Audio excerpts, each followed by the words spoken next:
"Get out of this lobby. People like you don't belong here." The words did not falter. They cut sharp smooth, like a slogan rehearsed to perfection. The sound echoed through the gleaming marble lobby of the Royal Crest Hotel in Chicago, dimming the air as though someone had just extinguished a candle in the middle of a ballroom. Behind the reception desk stood Richard Hale, his checkered suit pressed to precision, his black tie pulled tight, arms folded like a judge. His eyes bore down on the black woman before him, not to serve her, but to condemn her. His voice was loud enough for the entire lobby to hear, an intentional, public humiliation. That woman was Angela Moore, 40 years old. No designer handbag. No glittering jewelry. Only a modest blue dress, black shoes polished with care, and a face composed. Yet behind that quiet exterior lay a calm so striking it demanded attention, like a low wind that could at any moment erupt into a storm. Angela lifted her chin, her voice steady and clear. "I have a reservation, penthouse suite, Angela Moore." Richard didn't bother checking the screen. A half smile spread across his lips, the smile of a man who had long grown accustomed to wielding power in a place where money was the measure of all things. "Are you sure you're in the right place? The penthouse isn't for people like you." A hush spread through the lobby, broken by whispers.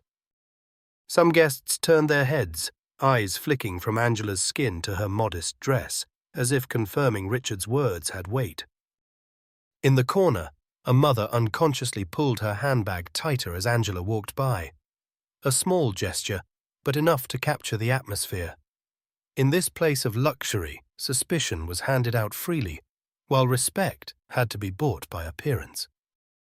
Still, Angela stood tall, unshaken. She tilted her head slightly, her gaze never leaving Richard. "Maybe you should check your system before you say something you'll regret." Beside Richard, Clara Jenkins, her blonde hair swept high, let out a cold laugh. She plucked the card Angela had placed on the desk, holding it under the chandelier's glow as if it were something misplaced. "Funny," Clara said. "Cards like this usually come with designer heels and diamonds. Not—" Her eyes dropped deliberately to Angela's simple shoes. "Whatever this is," David Ross, another clerk, pretended to type, but spoke just loud enough. "There's a budget in 2 blocks down, much more suitable." A few soft chuckles, a deliberate cough, and then the heavy silence that only settles in places where people believe money defines dignity. Angela placed her hand on the desk, not a slam, just firm, steady. "Check the reservation, or you'll regret this," Richard scoffed, waving his hand toward the 2 security guards near the door. "Escort her out. This hotel has standards, and she doesn't meet them." The word standards reverberated, colder than the draft sweeping in through the revolving doors. It did not name skin color aloud, but everyone understood. Discrimination does not always shout. It whispers, draped in polished words, standing in plain sight as though it were natural law. By the marble column, Sophie Carter, a travel blogger, quietly raised her phone. The screen lit up, capturing every second. She whispered to her companion, "This isn't just a misunderstanding. This is bigger." Angela did not turn away. Did not plead. She spoke one line, low but resonant. "Mr. Hale, you just made the biggest mistake of your career." The lobby froze. And no one knew that in the next 5 minutes, this silence would swell into a tidal wave, one powerful enough to rip away the glittering mask the Royal Crest so proudly wore. The grand lobby of the Royal Crest fell into a brief hush after Angela's chilling warning. Every eye turned toward the reception desk, where the brief exchange had sliced into the atmosphere like a dry, merciless blade. Richard Hale remained with his arms crossed, leaning slightly against the polished wooden counter, his face a mixture of disdain and misplaced confidence. He was not used to being challenged, especially not by a dressed black woman.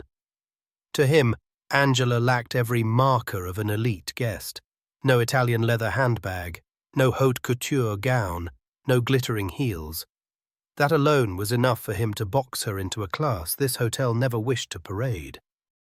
"Standards, Ms. Moore," Richard repeated, this time with deliberate emphasis, his tone as even as someone reciting an old regulation. Our hotel serves a certain kind of clientele, and frankly, you don't fit." Whispers rippled again. A man seated on a nearby sofa folded his arms, jutted his chin toward Angela, and muttered to his wife, "I told you. They let anyone walk in these days." The woman beside him nodded, her eyes brushing over Angela with a blend of unease and contempt. Angela did not move. She observed, allowing each word to slice into her silence like small knives. Beside Richard, Clara Jenkins seemed entertained by the spectacle. Her golden hair shimmered under the chandelier, her crimson lips pursed into a smug curve. She snatched the black card Angela had presented, flipping it in her fingers before smirking up. "Looks impressive, but you know, we've seen all sorts of counterfeits. A woman dressed like—" Her eyes swept Angela's dress and shoes. "Like a housekeeper sneaking into the lobby. Wouldn't be the first time." Scattered chuckles trickled from a few distant tables. David Ross, the third clerk, feigned typing, fingers tapping keys while his eyes never left Angela. "Security risk," he muttered, half to his colleagues, half as a declaration to the entire lobby. "Better to be safe than sorry." Angela raised her head, her voice low and steady. "You're humiliating yourself more than me, but I'll give you one more chance. Open that system. Look up my name. Angela Moore. Penthouse Suite." Richard barked a dry laugh. "We don't need to waste time. My staff knows who belongs here, and who doesn't."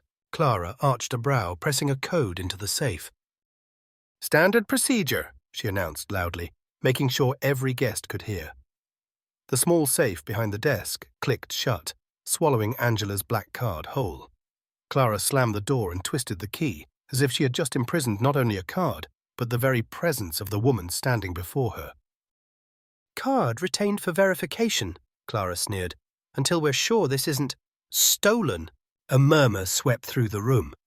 A young woman nearby shook her head, whispering to her husband, "This is going too far." But the man only tugged her hand back down to the seat, muttering, "Don't get involved, you know how it goes." Angela drew a long breath. Inside her, an old memory stabbed awake. 10 years ago, the night she was refused a motel room in the Midwest, simply for being a black woman in a cheap coat. She remembered the manager's face clearly, that fake polite smile, the words, "Sorry, we're fully booked," while moments later, a white couple was handed the very keys. That night, Angela had slept in her car under a freezing sky, tears mixing with clouds of frosted breath. That scar had never healed, and tonight it was torn open again. But she did not let emotions spill out. She lifted her gaze, eyes darkening, her voice even and calm. "You've locked away more than a card, Ms. Jenkins. You've locked away your last chance at dignity." David gave a mocking laugh, swiveling his monitor to show his colleagues. "No reservation under that name," he declared, though he hadn't even searched. Case closed. From the corner, Sophie Carter's phone lens never wavered. The live stream grew restless, comments flooding in. "Are they doing this? She's so calm, I couldn't stand it. This is discrimination live on camera. Share this now." Richard ignored the phone. He gestured to the 2 security guards. "Gentlemen, please escort this woman outside. We don't want a scene." Angela pivoted half a step, blocking their approach. She laid her hand gently on the desk, her eyes sweeping across all 3, Richard, Clara, David. A faint smile flickered, cold but not bitter. "Make no mistake," she said, every word crisp. "You are creating the scene, not me. And the world is already watching." Clara curled her lip. "Who cares if a few people online see this? This is the Royal Crest. Our reputation speaks for itself." Angela tilted her head, her voice dropping so deep it carried across the entire lobby. "Reputations can collapse faster than crystal chandeliers when the truth hits." A wave of murmurs surged. A young man in a suit pulled out his phone, whispering, "This is insane. They're humiliating her in public." A middle-aged woman near the staircase clenched her jaw. "I've seen this before, always the same." Richard slammed his hand on the counter, the crack reverberating. "Enough! Ms. Moore, you have no reservation, no proof, and no place here. Security!" Angela didn't flinch. She drew out her phone, placing it on the desk. The screen lit. reflecting her composed face. Her fingers moved swiftly across the screen. Without breaking eye contact with Richard, she spoke. "Mr. Hale, I warned you. This is the biggest mistake of your career, and in a matter of minutes you'll know why." The lobby froze. The guards hesitated, unwilling to touch her. Clara's face paled, though she forced a smirk. David tapped his pen against the desk, feigning calm. In the corner, Sophie whispered into her mic, "Folks, you're witnessing something bigger than a check-in gone wrong. This is a public act of prejudice, and I think it's about to backfire." Angela stood unmoved, like a pillar of stone in the eye of a gathering storm. Outside, a bitter wind howled through the revolving doors, cutting into the lobby. Inside, the air had solidified, waiting for one moment to shatter. The metallic snap of the safe door still lingered in the air when another sound crept in, the soft ting of a phone notification from the live stream at the corner of the lobby. Sophie Carter, a well-known travel blogger, held her breath. She raised her phone higher, adjusting the focus. Beside her, her companion whispered, "Sophie, are you sure? This could get messy." But Sophie only shook her head, her eyes burning with indignation. "People need to see this." On the screen, Angela's face appeared in sharp detail. Not furious, not pleading, only those piercing eyes, so calm they were chilling. Comments poured across the live stream. "She's too calm. Who is this woman? This is blatant racism. I can't believe it's happening in 2025. Share this everywhere. Don't let them bury it." Angela knew she was being recorded, yet she did nothing to stop it. She even tilted her head slightly as if to say, "Yes, record this. The world must witness it." Richard had no grasp of the danger. All he saw was a black woman he thought he could dismiss, like he had done countless times before. He lowered his voice, but still loud enough for everyone in the lobby to hear. "Ma'am, we're trying to be polite here. Don't make this harder. People of certain backgrounds often misunderstand how a place like Royal Crest operates." The words fell heavily. A few white guests nodded, accepting them as an obvious truth. In the corner, a black man rose to his feet, ready to speak, but his wife's warning glance stopped him cold. That silence, familiar, aching, spread across the room like oil. Angela didn't respond immediately. She let Richard's words echo against himself. Then she spoke, her voice low but resonant, carrying across the entire lobby. "Backgrounds? You mean skin color, don't you, Mr. Hale? Say it clearly, or swallow it forever." A quiet gasp rippled from the crowd. Clara faltered for a second, but quickly recovered her smugness. Folding her arms, she smirked. "We're only protecting the image of this hotel. People who don't look the part, well, they don't belong in the penthouse. That's just reality." Angela's lips curved faintly. "Reality is not yours to define, Ms. Jenkins, and the world watching this live knows it." Sophie pushed her camera closer. The words rang out crystal clear on the live stream. Viewers exploded with reactions, angry faces, hearts, comments surging in. "I'm done with Royal Crest. Never booking here again. This woman is fire. Respect. Post this to Twitter now." David Ross, still clinging to composure, banged at the keyboard and declared, "No record found. Miss Moore, you'll need to leave. This isn't a shelter." The word shelter struck like a blunt knife, cutting into Angela's memory. The snowy night years ago, when she was thrown out of a motel with the words, "We don't take your kind," had begun with the same contemptuous gaze. Angela closed her eyes briefly, then opened them again. Her voice was steady, colder than the wind howling through the revolving doors. "Careful with your words, Mr. Ross. They have a way of sticking to you long after you're gone." From the crowd, a middle-aged woman of color, dressed in a long coat, suddenly spoke out. "She's right. I stayed here once. They told me my room was suddenly unavailable.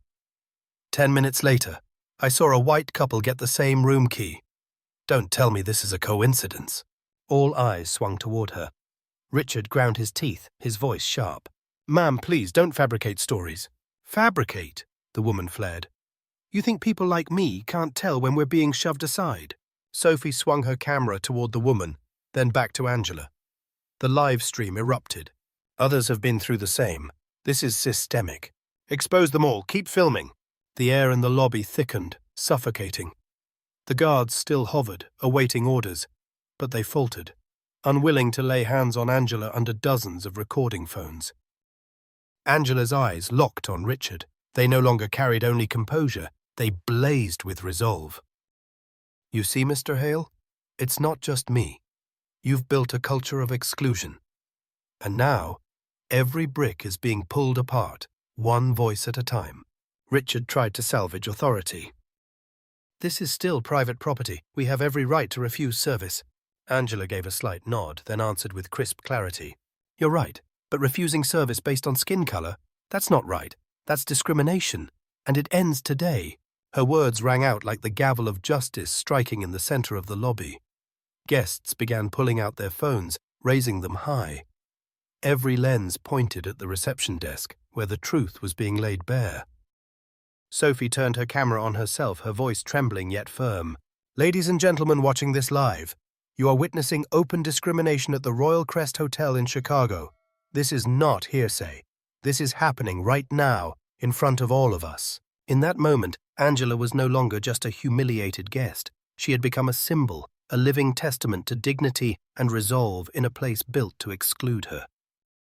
And everyone in that lobby knew this was only the beginning. The grand lobby of the Royal Crest was no longer just a place where guests waited to check in.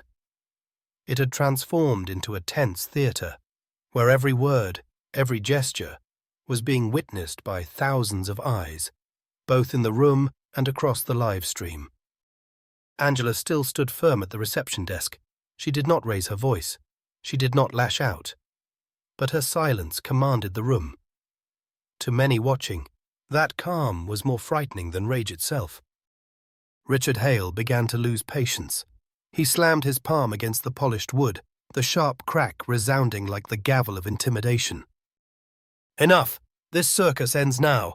Ms. Moore, either you step out quietly, or my security team will remove you. This is your final warning. The two security guards stepped closer, their broad shoulders blocking the chandelier light. Behind Richard, Clara and David folded their arms, their faces smug, as though victory was already theirs. But Angela did not retreat, nor did she answer with fear. Slowly she drew out her phone, set it on the counter, pressed a few keys, then lifted her eyes, cold, piercing, straight into Richard's. "Mr. Hale!" Her voice rang out, clear and steady, without needing volume, yet commanding silence across the hall. "You just made the biggest mistake of your career!" The words cut through the air like a blade of ice. Guests near the front held their breath, waiting. A young white man leaned toward his friend, whispering, "She's not bluffing, look at her eyes." Clara let out a brittle laugh, sharp as shattering glass. "Biggest mistake? Please, you're a nobody. You think your little phone call scares us? Royal Crest has survived bigger scandals than this." Angela did not turn to her. Her gaze never left Richard, as though he alone was the one she came to confront. "Call it what you want, but in less than 5 minutes, this hotel's name will be tied to one word: discrimination." David gave a low whistle, trying to sound dismissive, though his hand discreetly wiped sweat from his trousers. From the corner, Sophie Carter zoomed her camera closer to Angela, whispering into her mic. "She's not raising her voice, not even flinching. But she owns this room in a way the staff doesn't realize yet." The live stream exploded. "I swear she's a CEO or something, too composed. 5 minutes? What's going to happen in 5 minutes? Royal Crest is done. Keep sharing." Richard clenched his jaw, struggling to maintain authority. He gestured sharply to the guards. "Escort her out, now!" The guards stepped forward again, their shadows engulfing Angela. A few women in the crowd gasped softly, bracing for violence. Angela, her eyes still locked on Richard, tilted her head slightly. Her voice dropped, honed like sharpened steel. "Touch me, and you'll regret it far beyond this lobby." The guards froze, not because of a shouted threat, but because of the certainty in her tone. It carried weight, an authority they did not yet understand. A middle-aged guest rose to his feet, his voice urgent. "Mr. Hale, maybe you should stop. This could blow up." Richard spun, eyes blazing. "Sir, stay out of this. This is hotel business." Angela slowly picked up her phone. On the screen, a call was already connecting. From the speaker, a female voice came through, professional, sharp. "Yes, Miss Moore, I'm here." Angela's gaze never wavered from Richard. She enunciated each word with deliberate clarity. "Amanda, initiate the special protocol. Secure all security camera footage. Forward to legal. Effective immediately." The lobby froze. Guests exchanged stunned looks. Clara gave a mocking laugh, though her smile trembled. David swallowed hard. Richard felt a chill crawl down his neck, though he fought to keep his mask of authority. "Don't play games, Ms. Moore. You think a phone call makes you powerful," he snapped. Angela gently set the phone back on the counter, her finger leaving the speaker open. The woman's voice echoed across the hall. "Understood, ma'am. Protocol initiated. Legal team has been notified." The sound of rapid typing clattered faintly through the speaker, undeniable proof that this was no bluff. The room erupted in louder whispers. A young guest gasped. "She has a legal team on speed dial. Who is she?" The live stream scrolled furiously with comments. "This woman isn't random. She's someone big. Royal Crest just messed with the wrong person. This is about to explode worldwide." Angela tilted her head again, her voice like ice, measured, calm, yet merciless. "Mr. Hale, Clara, David, this is your final warning. You've mistaken silence for weakness, but silence has teeth."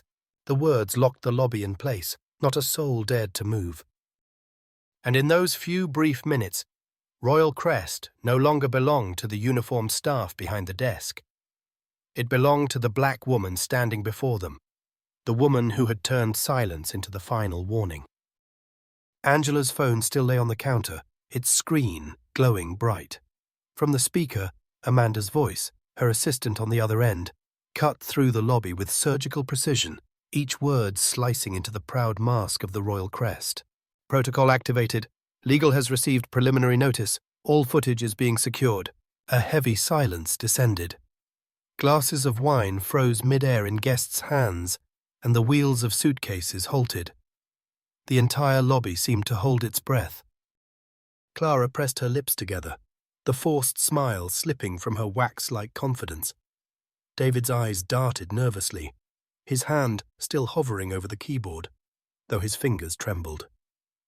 Richard alone tried to endure, even forcing a dry laugh as he clung to the last shreds of authority. "So what? A phone call? A woman like you doesn't scare me. Royal Crest has a brand stronger than your little show." Angela did not respond. She merely pulled a slim leather wallet from her dress and opened it lightly. Inside gleamed a sleek black card, its silver lettering etched with the name Angela Moore and the gold-embossed crest of a global empire. She set it on the counter as calmly as one might lay down the trump card in a final game. Richard faltered, just for a moment, then he forced a sneer.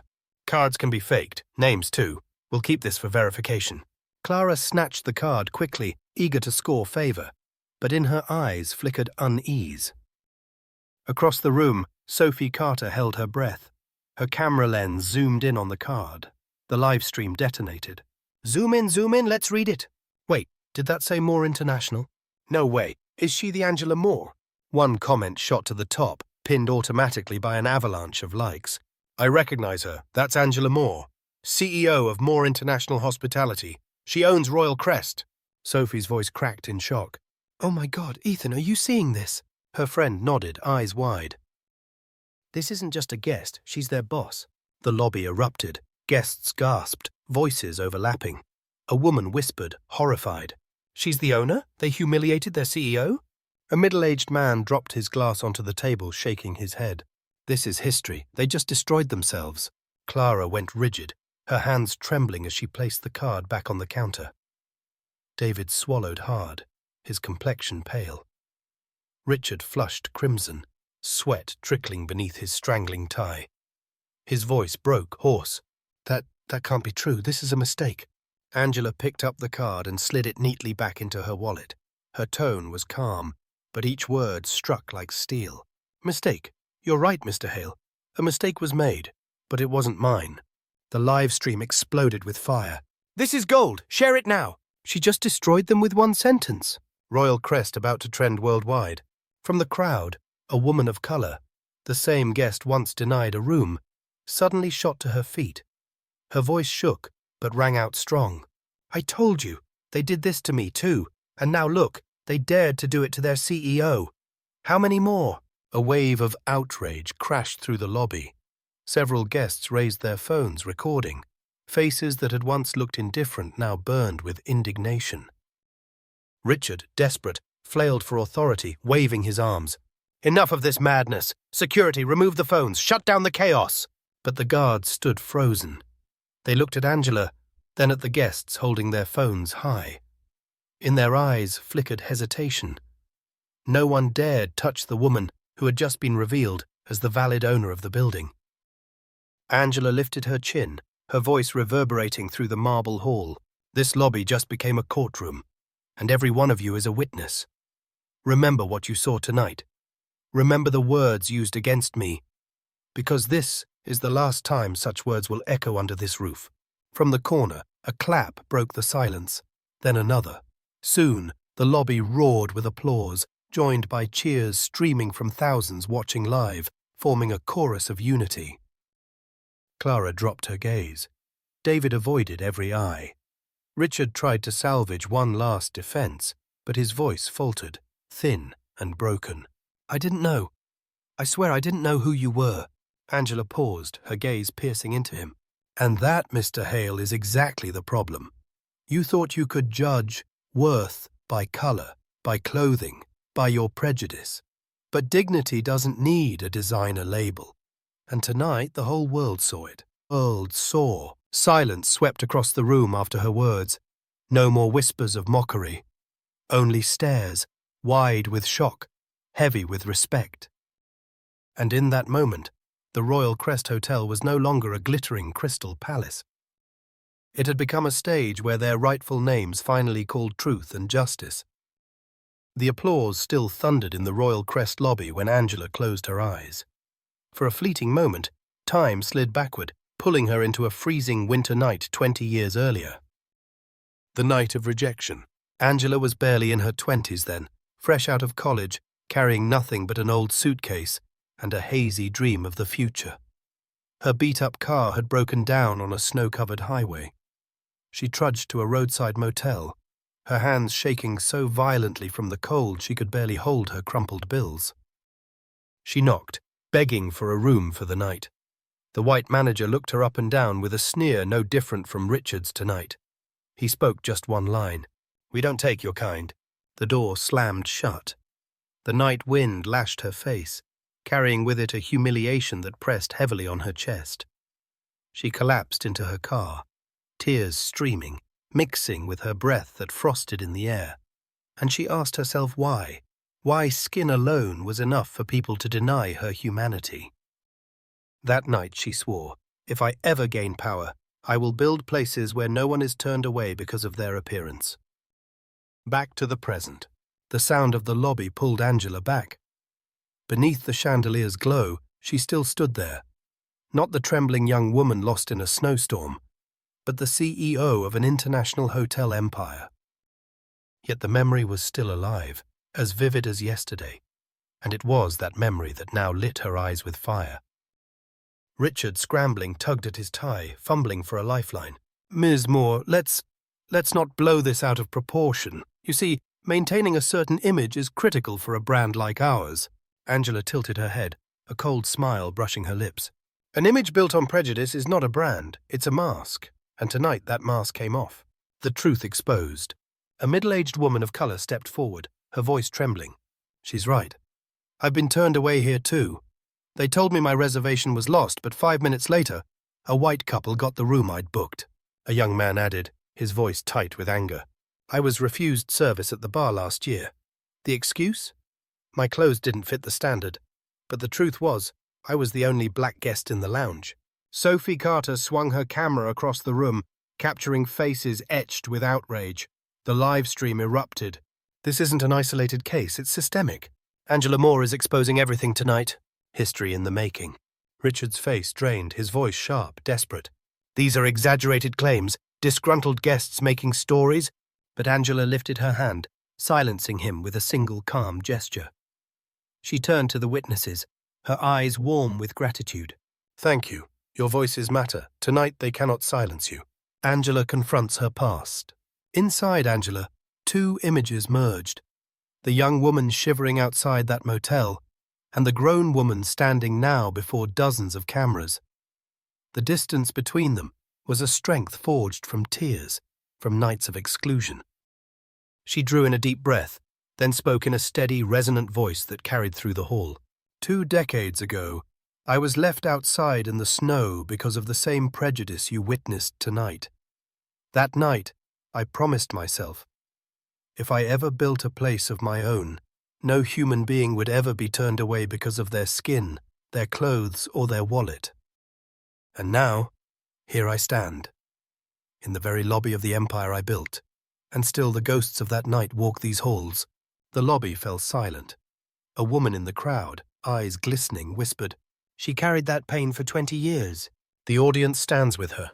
Applause erupted again, no longer scattered, but a wave. The woman of color, the young man, and even those who had been silent, now clapped fiercely. Voices rang out. "Yes!" and "Speak!" filled the air, drowning out the forced quiet of the staff. Richard turned pale. Clara and David hung their heads, their arrogance shattered. On the live stream, Sophie's voice trembled with emotion. "Ladies and gentlemen, you're not just watching a confrontation. You're watching a revolution against discrimination unfold. Right here, right now." Angela's declaration. Angela lifted her phone, her gaze unwavering. "Tonight, Royal Crest is no longer just a hotel. It is a test, and every one of you here is part of the answer. The days of silent humiliation are over. The era of respect begins now." Her words struck like a decisive gavel. And in that moment, everyone in the lobby felt as though they stood inside a courtroom, where justice did not flow from a bench, but from a black woman once abandoned in the dark, now illuminating the room with truth. The atmosphere in the Royal Crest lobby grew dense, almost suffocating. Guests clapped, outraged. The live stream exploded, and behind the counter, the faces of Clara, David, and Richard shifted, cracking like statues under pressure. In that moment, a small but clear voice rose from the end of the counter. "Ms. Moore, she's telling the truth." Everyone turned. It was Emily Davis, a front desk clerk, barely in her 20s, her brown hair neatly tied back, her face betraying anxiety. She had been silent the entire time, her eyes darting nervously between her bosses and the humiliated guest. But now, she stepped forward, her voice trembling yet firm. "I checked her reservation this morning, the penthouse suite. Everything was confirmed under the name Angela Moore." The lobby gasped. Clara spun around, furious. "Emily, shut your mouth. Do you have any idea what you're doing?" Emily drew a deep breath, her fingers gripping the counter edge. For the first time, she was no longer the frightened receptionist afraid of losing her job. She lifted her chin, eyes locking onto Richard. "I know exactly what I'm doing. I'm telling the truth. And the truth is, she booked this suite legally. We're the ones breaking policy, not her." Richard's face flushed crimson with rage. He snarled, each word like a bullet. "Emily Davis, one more word and you're finished here. Do you understand? I will fire you on the spot." Silence. Every eye turned toward the young woman, waiting to see what she would choose. Safety or justice? Emily trembled, but then straightened her back, her voice rising stronger than before. "If standing up for what's right costs me this job, then so be it. But I won't be complicit in discrimination." A loud "yes" burst from the crowd. Some guests began clapping. On the live stream, comments poured in. "Emily, you're brave." She just sacrificed her career for the truth. This is the moment everything changes. Angela looked at Emily in silence. In the eyes of the 40-year-old woman, pride shimmered, as though she was seeing herself 20 years earlier, but this time no longer alone. Richard stormed forward, jabbing a finger at Emily. "You foolish girl. You don't know what you've done. This hotel survives because we control who belongs, and you—" He paused, his voice dripping with venom. "You've just chosen the wrong side." Emily did not flinch. She shot back, her words echoing through the lobby. "No, Mr. Hale. For the first time I chose the right side." The lobby erupted in thunderous applause. Guests rose to their feet. Someone shouted, "We're with you, Emily!" Cheers spread, drowning out Richard's voice. Clara trembled, too afraid to intervene. David swallowed hard, his face pale. They realized the balance of power had shifted completely, no longer toward the front desk, but toward Angela and the young clerk who had just stepped forward. Angela approached Emily, resting a gentle but steady hand on her shoulder, her voice warm yet resolute. "You are braver than you think. Tonight, you didn't just defend me, you defended every guest who's ever been silenced. Remember this moment, because it will define you far more than any job title." Emily nodded softly, her eyes wet but shining. On the live stream, Sophie Carter whispered into her mic, her voice breaking with emotion. "Viewers, you're seeing history unfold. This young employee just risked everything for justice. And standing beside her is the very CEO her bosses tried to humiliate. This is no longer a dispute. This is a reckoning." In that moment, the Royal Crest was no longer a luxury hotel. It had become a battlefield. On one side, arrogance and prejudice. On the other, truth and courage. And for the first time, the scales tipped entirely toward justice. The atmosphere inside the Royal Crest had shifted completely. From chaos and uproar, it now resembled a public tribunal, where the glittering chandeliers no longer symbolized luxury but floodlights exposing the truth. Angela Moore, the black woman they had tried to humiliate, now stood tall like a judge who needed no handbook, no gavel. Her authority came from truth itself. Angela was silent no longer. She walked up to the front desk, her voice echoing across the hall, calm yet unyielding. "Mr. Hale, Clara, David, I am Angela Moore, Chief Executive Officer of Moore International Holdings, and I am also the rightful guest of the Royal Crest penthouse suite. What you tried to do tonight wasn't just to embarrass me, it was to deny me my humanity." The hall froze in stunned silence. The sound of Richard's strained breathing was audible. He forced a smile, his voice trembling. "Ms. Moore, surely this is a misunderstanding. We were only following protocol." Angela cut him off instantly without hesitation. "Protocol does not involve racial profiling. Protocol does not mean treating a black woman as an intruder while smiling at every other guest who doesn't look like me." Her words struck like a hammer blow. Emily bowed her head slightly in acknowledgement. Sophie Carter gripped her microphone tighter, while the live stream exploded with comments. "She just said what millions experience. This is bigger than a hotel. It's about dignity itself. History in the making." Angela turned towards Sophie with a faint smile. "You can keep recording.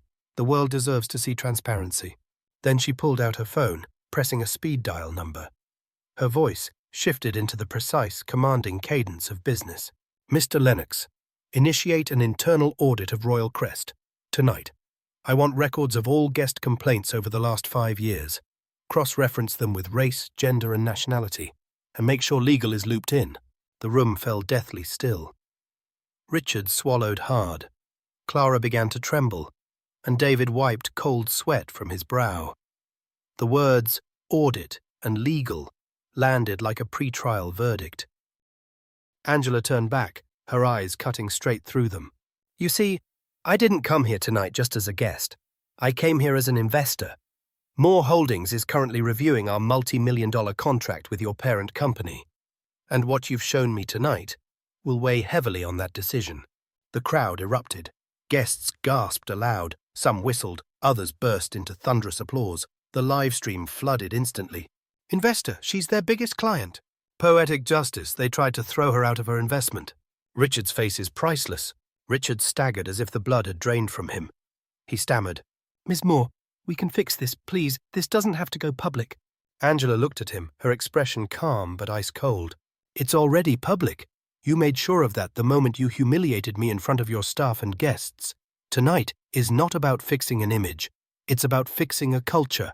She turned to Emily, her voice softening. "Emily, you stood up for what's right when it cost you everything. From this moment, you are under my protection. You will not lose your future because you spoke the truth." Emily broke down in tears, but they were tears of relief. Angela lifted her gaze to the entire hall again, her voice steely once more. "I want everyone here to understand. This is not about me alone. It's about every single person who's ever been told, you don't belong. Tonight, the Royal Crest has been weighed, and it has been found wanting. A wave of applause thundered through the lobby, so loud it drowned out the faint background music still playing from the speakers. The influential figures in the room, business leaders, politicians, journalists, understood immediately this was no longer a hotel incident. This was an event that would redefine how the entire industry confronted justice and discrimination. Sophie Carter looked into the camera, her voice trembling. Ladies and gentlemen watching, you are witnessing not just a confrontation, but a turning point. Tonight, Angela Moore has turned a hotel lobby into a courtroom. And justice is no longer silent. It felt as though the space itself had cracked open. That night, beneath the glittering lights of the Royal Crest, Angela Moore did more than reclaim her suite. She opened the door to an investigation that could shake the foundations of the international hospitality industry. The atmosphere in the Royal Crest lobby was taut, like a violin string pulled to its final limit. Everyone held their breath. Richard Hale, the hotel's general manager, Clara, the lobby supervisor, and David, the head of security, the three who had once barked commands with arrogance, now huddled together, their faces pale, their eyes darting like cornered animals. Angela Moore stood tall, needing no shouting, no fury. It was the restrained calm in her gaze that made the entire lobby tremble. Her voice rang out, slow and deliberate like a judge reading an indictment. Richard Hale, Clara Lewis, David Hunt. Tonight, you turned Royal Crest into a stage for humiliation. You judged me not by my name, not by my record, not by my humanity. You judged me by my skin, and you failed. The audience erupted into whispers. Sophie Carter raised her phone high, her live stream showing over 1 million people watching in real time. The comments scrolled relentlessly. This is history. She's sentencing them right here. No one can hide now. Richard tried to cling to the last scrap of authority, his voice trembling. Ms. Moore, Angela, please, this was never personal. We misread the situation. Surely we can apologize and resolve this privately. Angela lifted her head, cutting him off with a single line sharp as a blade. Racism is always personal. The words dropped like a hammer. No more forced laughter. No more excuses. The lobby fell silent. Angela turned, signaling to her legal aide, who had just arrived after her call. He placed a thick folder on the front desk. She opened it and flipped through the pages for all to see. In the past 5 years, there have been more than 87 complaints related to racial discrimination at Royal Crest. Over half were dismissed without investigation. I have records, I have testimonies, and now I have the light of millions watching. Clara collapsed into a chair, her eyes wild with panic. David clenched his fists, sweat dripping onto the marble floor. Richard looked stripped bare, raising his hands as if to hold back a tidal wave. Please, Ms. Moore, we can change. We can train our staff better. We can... Angela never broke eye contact. Her tone softened, but her words carried steel. Richard, change begins with accountability, and accountability begins here, tonight. She turned to the crowd. I want everyone to hear me. I don't need a hollow apology. I need justice. And justice here means these individuals must face consequences before the very community they have insulted. From the audience, the state governor, present at the gala, stepped forward and nodded firmly. Ms. Moore is right. This city will not tolerate such disgrace. Richard Hale, consider your operating license under review. The room exploded. Cameramen, reporters, and guests all shouted. Flashes blazed. Richard fell to his knees, his hands shaking uncontrollably. Clara broke down in tears. David bowed his head, unable to look up. Angela did not smile. She exhaled, her voice solemn. I did not come here to humiliate anyone. But when silence becomes complicity, then truth must speak, and tonight truth has been heard. The entire lobby rose to their feet, erupting in applause, not just to honor a brave black woman, but to witness a moment of unprecedented justice. The live stream counter soared past 2 million live viewers. Sophie Carter whispered into her mic, eyes glistening. Ladies and gentlemen, history has been written inside a hotel lobby. Tonight, Angela Moore didn't just defend herself. She defended every soul who's ever been told they don't belong. This is justice in its purest form. Angela bowed her head slightly. The verdict had been delivered, not by a courtroom, but by truth and public conscience. The applause roared like waves crashing through the Royal Crest lobby, but Angela lowered her gaze. She knew this moment wasn't only about bringing down 3 individuals. It was about opening a new path, one where people like her would no longer stand in the shadows, trembling under prejudice.